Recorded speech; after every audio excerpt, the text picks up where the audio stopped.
طيب خليني اقول لك. طيب خبر من الاخبار برضو المهمه. بلال عطيه جاي له عرض من راسنج سانتاندير الاسباني. الفريق ده هو متصدر جدول الترتيب في الدوري الدرجه الثانيه في اسبانيا. دلوقتي بلال عطيه موجود في فتره معاشه في هانوفر الالماني. كان اتقال كلام كتير فيما يتعلق باصابته. ده فيديو خاص لينا في البرنامج، على حسب زمايلنا في الاعداد بيؤكدوا لي انه كان من اليوم. تدريبات النهارده يا شباب، انتوا من تدريباته النهارده. حصل جلسه زوم ما بين بلال عطيه وممثليه مع نادي راسنج، وفي ترحيب باللعب في الدوري الاسباني، خاصه ان النادي قريب جدا من التاهل للدوري، ومن المفترض انه يوصل عرض رسمي للنادي الاهلي بهذا الشان مقابل 1.5 مليون يورو. زي ما بقول لك كده، هو الراجل موجود في هانوفر الالماني، وده جزء من المعايشه بتاعته اللي بيعملها في نادي هانوفر. ده فرصه بقى نعلق على حمزه عبد الكريم بمناسبه بلال. يلا بينا. حاجه بس مهمه، بس قبل ما اقول لك عليها بس الطعميه دي مش موجوده في معلوماتي ليه؟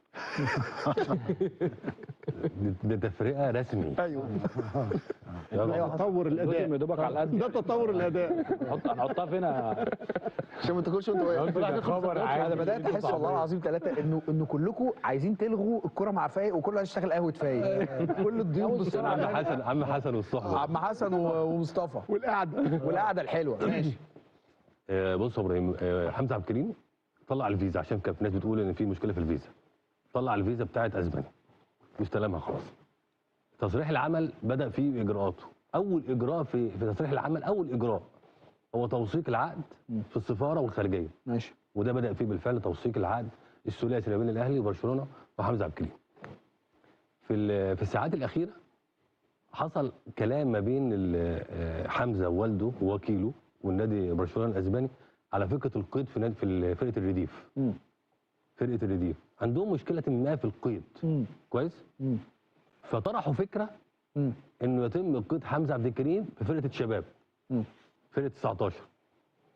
فقد تفاجئ في الايام اللي جايه، قد تفاجئ لو ما اتحلتش موضوع الرديف انه حمزه بيتأيد في فرقه الشباب. دي واحد. تمام؟ بعض الصحف الاسبانيه بتقول بس ارقام مغلوطه شويه، نحب نصححها من خلالك. مفيش 3 مليون يورو والكلام اللي بيتقال ده خالص، ولا 4 ولا وبونص 4، مفيش الكلام ده. عقد حمزه عبد الكريم اعاره مجانيه 1.5 مليون يورو في حاله تفعيل عقد البيع. مظبوط. 5 مليون يورو اجمالي البونص طوال العقد. مظبوط. طوال مده العقد. مظبوط. عباره عن اهداف ومشاركات حاجات كتير قوي يعني. والكلام ده كله، و15% نسبه عقد البيع. ده عقد حمزه عبد الكريم. مظبوط. عشان بس في ارقام بتتقال بشكل غلط. مظبوط 100%. طيب برضو اسالكم في جزئيه استاذ ابراهيم. الاستاذ احمد الخضري ما كانش استكمل السؤال المهم. ايه بقى؟ بتاع تناول الصحافه. ماشي كويس، برافو عليك. طبعا برافو عليك. الاستاذ احمد نفسه نسي. ما دخلت الزمالك اي حاجه. لا يعني احنا في القهوه اللي فاتت قلنا انت بتعاقب عبد الباسط انه شاطر. انا كنت ضده ان هو يمنع تشكيل المنتخب دي خالص، وكنت مستني. ولما منع ايه اللي حصل؟ يعني اتغلبنا. لا صحفي انت ما تعاقبنيش ان انا شاطر، فانت بتعاقبني ان انا بجيب زي يعني دلوقتي يعني خالد عمالين يتكلموا معلومات وبتاع، وتلاقي الناس متجاوبه. طب ما انت بعد كده خالد وشوقي شاطرين ما شاء الله، شطاره ما شاء الله عليهم بصراحه. ما شاء الله. ناس عمرو ما شاء الله. ده كان عايز اقول حاجه. انت هتيجي بعد كده النادي يقول لك طب يا جماعه والنبي ما تتكلمش في تفاصيل عقد حمزه. طب والنبي يا عم ما تتكلمش في ناصر منسي هيروح ولا مش. لا انا صحفي انا اقول انا الاساس ان انا اقول. انت بقى داري على شغلك، ما تخلينيش اخترق شغلك. برافو عليك. ده نجاح منك، لكن ما تجيش تمنع. لا خالص. دي فتره ضد الفتره الصحفيه يعني. عبد الباسط خليني اسالك في الجزئيه ديت، انت شايف ايه؟ الصحفي يقول معلومته كلها كامله من وجهه نظري انه هو اصلا الصحفي ده، انت دايما حتى لما بنقعد نتكلم بتقول وظيفته اعلام الناس، يعني انت لازم تعرفهم يعني. ولكن الموضوع بره برضه بيحصل. احنا لو نفتكر مرموش لما راح للسيتي قعدنا 4 شهور مرموش رايح مرموش مش رايح، فالموضوع طبيعي جدا والصفقه ما باظتش وما حصلش اي حاجه. ولكن هنا اصبح الموضوع معلوش كنترول شويه. احمد عبد الباسط بيشوف استاذ خضري بيقول صفقه معينه، فالهوس الصحفي بتاع احمد، انا بضرب المثال بنفسي يعني، يقول لك ايه ده استاذ احمد قال انفراد بانه محمود شوقي جاي الاهلي، فيروح احمد بس طالع يقول محمود شوقي جاي الاهلي بعربيه بيضاء وياخد 300 مليون وهيعمل كذا، فيزود، فيطلع خالد يزود، وهكذا يبدا الموضوع يتفرع. دي نمره واحد. نمره اتنين، تلاقي وكيل معين يتصل بعمرو او احمد يقول له بقول لك ده الاهلي عايز فلان الفلاني، فيتكتب الصفقه. نوع ثالث برضو انا بقول من ناحيتين، سواء المصدر اللي مغطيه او الصحفي. بس هنا انت مجبر وملزم صحفيا في التدقيق في مصادرك. ما انا بقول لك يعني برضو احنا عشان ايه في الشغلانه كلنا، ما انا بجيب شويه لوم على الصحافه برضو اهو. بس هروح اقول لك امتى يعني. انت برضو انا معلش انا هاخد ربع دقيقه بس يعني عايز اكمل. ما حاضر بس طيب. الناس ربع دقيقه. انت في الاخر انت الناس انت بتفرز، لكن انا برضو مش بنافق ابراهيم فايق. انا ابراهيم فايق اول ما بيقول لي شيله من على الشاحن بشيله من على الشاحن، عندي ثقه. عندي ثقه، فما تجيش تقول لي ابراهيم فايق بس ما تقولش شيله مع الشاحن. صح. لكن انت في واحد تاني بيقول لي مش عارف ايه، انا ايه 60%، في واحد 30%، في واحد ما بتبصلوش. لكن انت الثقه اللي بين المتلقي الواحد الثاني والثالث والرابع اهم اللي الثقه اللي انت مع المتلقي اللي حضرتك بتقولهم بعد الكابتن ابراهيم هم اللي وصلونا للمرحله انه الكابتن ابراهيم يسال السؤال ده النهارده. لانه بنعلي على بعض بطريقه غلط. ثانيا تلاقي نوع اخر يطلع يقول 40 واحد، وبمجرد ما واحد يعلن من ال 40 يطلع يقول يدور ان انا عشان انفراد. انا قلت بس انا عايز اقول لكم على حاجه، ما بقتش دي اهم حاجه بالنسبه للمشاهد. هو بالنسبه للمشاهد وبالنسبه للمتابع مش ان انت تقول له 40 حاجه وتجري ورا ان انا كنت اول واحد قلت او بتاع. هو بالنسبه له هو بيفرق معاه حاجه واحده بس، ان انت قلت معلومه صح ولا لا. طلعت صح، معلومه صح ولا لا. ما هو ممكن نبقى يا جماعه احنا دلوقتي صعب قوي مساله ان احنا نعرف ننفرد على بعض. المعلومه اللي بتوصل عبد الباسط مفيش فرق زمني ما بينها وما بين ابراهيم فايق، مفيش فرق زمني ما بينها لكن المصادر ممكن تتعدد، فيبقى عندك حته زياده، عندي حته ناقصه، عندي كذا، عندي كذا، كمل بعض صح. فكره الخناقه الشرسه اللي بتحصل على مين اول واحد قالها، انا بقيت اشوفها في العصر ده او في الفترات الاخيره بقت صعبه، وبقى طعمها، انا اسف ان انا بقول ده بس انا ببتدي على نفسي يعني وخدها على نفسي، بقى طعمها بايخ بالنسبه للمشاهد. هو المشاهد مش عايزك كل شويه تقول له انا هو هيبقى في الاخر هيتبسط لو انت معلومتك طلعت صح وتمام يعني. انا بس عندي جزئيه عايز برضو استفسر عليها يعني، بما ان احنا عشان انا عارف انت في موضوع اللوائح ده عشان ما انساش. مصرح لكام نادي للنادي الواحد كام اعاره؟ حلو، ده ملف مهم. طيب مهم جدا. طيب طالما قول لي اللوائح. هقول لك اللائحه بتقول ايه، لانه طالما السؤال ده اتسال لانه هو مرتبط بالنادي الاهلي خصوصا في هذه الفتره. ماشي. اللائحه بتقول ان كل نادي من حقه ان هو يطلع اعراض 6 لعيبه ومن حقه ان هو يستعير 6 لعيبه.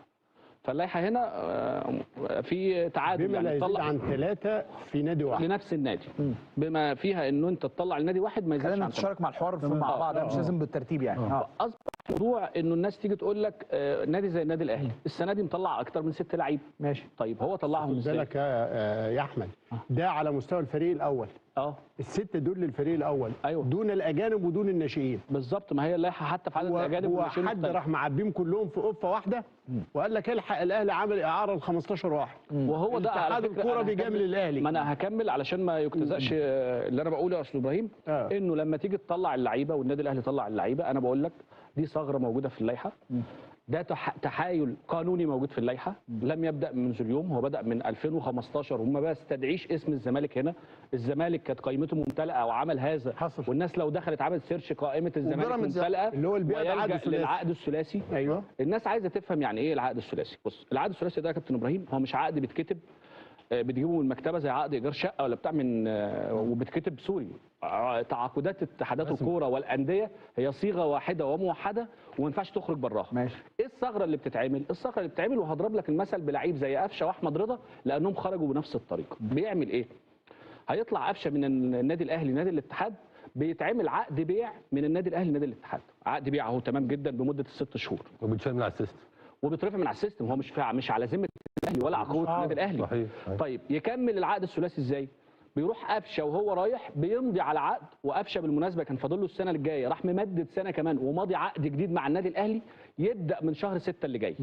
طيب هل كده ده قانوني؟ طب ما ممكن الاتحاد يقول لك ان انا يا باشا وضع يد امدد له عقد واسيبه عندي ويثبت بقى اهلي حلني. فيقوم الاهلي بقى يكمل العقد الثلاثي ازاي؟ يجيب استغنى موجهه من نادي الاتحاد للنادي الاهلي بالتاريخ اللي ماضي فيه قفشه، والاستغنى دي تتعمل موجهه من الاتحاد السكندري للنادي الاهلي في شهر 6 اللي جاي. فبالتالي دول ال3 حاجات اللي هو العقد الثلاثي. يجي الاهلي في الشهر 6 اللي جاي يسجل قفشه تمام جدا، انت ماضي لي على السنه الجديده ومعايا الاستغنى بتاعتك موجهه باسم النادي الاهلي، ما حدش يقدر يلعب فيها. هل ده حصل؟ وفي بند كمان. طب لو قفشه حب يخلع لا ما يقدرش يخلع. الاستغنى موجهه، هو بيعه للاتحاد فهو على قوه الاتحاد. الاستغنى موجهه للنادي الاهلي. عباسط سؤال بقى. اتفضل.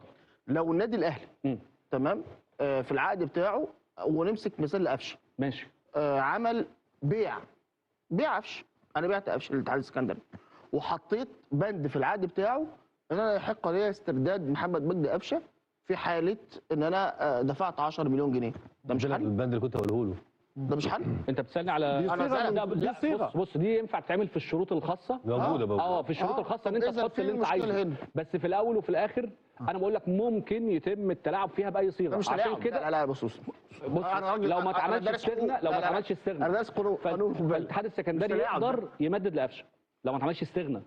الاستغناء دي ليه؟ عشان انت اديتني استغناء انك استغنيت عن اللاعب ده بعد نهايه الموسم. يا بص، أسألك لا سؤال يا لا عبد انا اقصد الحاله في حد ذاتها. أروح لو انا حطيت شرط أنا بس- في العقد البيع ان انا ممكن لو دفعت 10 مليون جنيه ارجعه، ده صحيح ولا غلط؟ لا غلط، طب مش حاجه أقول لك مسجله لا، عند الاهلي. إبراهيم أقول لك اسمع المعلومة. شوقي، حاجة مسجلة. اسمع شوقي واجي لك على يا فكره ده كان في بند بين الاهلي وسيراميكا أيوة. السنه اللي فاتت. يا ريس بقى ده وموجود. شكرا مع شوقي. خد بالك برضو طالما لا يخالف النظام العام خلينا نسمع موجود. شوقي، خلينا نسمع شوقي. العقود الحاليه استكمالا لكلام عبد الباسط وخالد، العقود الحاليه اصلا اللي الاهلي عملها في العقود الثلاثيه اتحط في اخر سطر في الشروط الخاصه شو تخص؟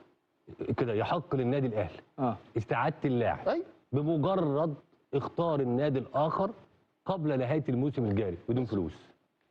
انا عندي والثلاث طالما الطرفين موقعين فالعقد شريعه المتعاقد. بص والله ابراهيم انا عارف انت تفتح الملف اللي ده. انا اعرفه عبد الباسط معرفش. ان العقد لازم أروح لعمرو. يتسجل من خلال شهر من توقيعه. مظبوط.